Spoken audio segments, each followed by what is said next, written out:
আসন্ন ত্রয়োদশ জাতীয় সংসদ নির্বাচনকে সামনে রেখে নোয়াখালী ৫ কবিরহাট কোম্পানীগঞ্জ আসনের বিএনপির মনোনীত প্রার্থী আলহাজ মোহাম্মদ ফখরুল ইসলামের পক্ষে মালদ্বীপে আলোচনা সভা অনুষ্ঠিত হয়েছে।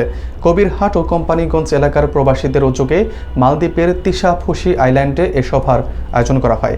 সভায় প্রবাসী বাংলাদেশিদের মধ্যে নির্বাচনী প্রস্তুতি ও সাংগঠনিক কার্যক্রম জোরদারের উপর গুরুত্ব দেওয়া হয়।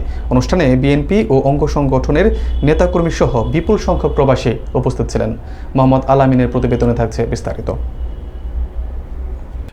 আসন্ন ত্রয়োদশ জাতীয় সংসদ নির্বাচনকে কেন্দ্র করে নোয়াখালী ৫ কবিরহাট কোম্পানীগঞ্জ আসনের রাজনৈতিক তৎপরতা প্রবাসেও ছড়িয়ে পড়েছে। এরই ধারাবাহিকতায় মালদ্বীপে অবস্থানরত কবিরহাট ও কোম্পানীগঞ্জের প্রবাসীদের উদ্যোগে তিশাফুসি আইল্যান্ডে একটি আলোচনা সভা অনুষ্ঠিত হয়। সভাটি পরিচালনা করেন প্রবাসী সাংবাদিক মোহাম্মদ আলামিন। অনুষ্ঠানে প্রধান অতিথি হিসেবে উপস্থিত ছিলেন নোয়াখালী ৫ আসনের বিএনপির মনোনীত প্রার্থী আলহাজ মোহাম্মদ ফখরুল ইসলাম। বিশেষ অতিথি হিসেবে উপস্থিত ছিলেন নোয়াখালী কমিউনিটির সভাপতি ও মালদ্বীপ শাখা বিএনপির সক্রিয় কর্মী মোহাম্মদ আহমদ সেলিম মিয়া এবং সাধারণ সম্পাদক আবু বকর সিদ্দিক সোহান। আলোচনা সভার শুরুতে পবিত্র কোরআন তেলাওয়াত করা হয়।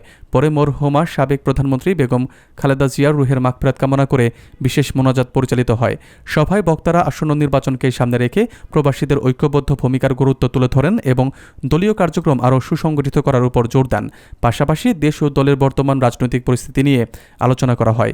অনুষ্ঠানে বিএনপি এবং এর অঙ্গ সংগঠনের নেতাকর্মী সহ কবিরহাট ও কোম্পানীগঞ্জ এলাকার বিপুল সংখ্যক মালদ্বীপ প্রবাসী অংশগ্রহণ করেন।